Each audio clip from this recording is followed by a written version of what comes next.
I find it interesting that we always hear the story of Esther told about her beauty. But there's this big piece to that story that often gets skipped over. Every woman that they brought to the king's palace was chosen because she was beautiful. They literally searched the entire kingdom for the most stunning women. So beauty wasn't really rare in that room, it was the standard. So the truth is, it wasn't Esther's beauty that made her stand out. It wasn't the treatments, it wasn't the perfume. Those weren't the things that gave her the advantage. All of the women had that and had access to those things.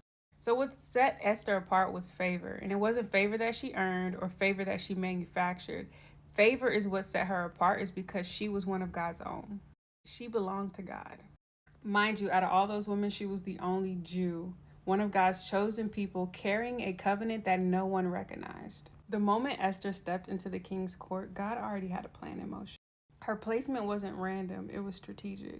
Because the very thing that she was going to be asked to do later, the courage, the intercessoring, the saving of her people, that was something that God had already written in her destiny.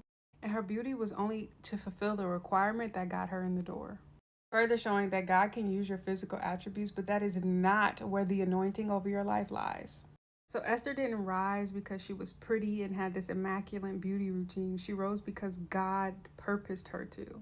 And the purpose that God had for her life opened doors that beauty alone could never open.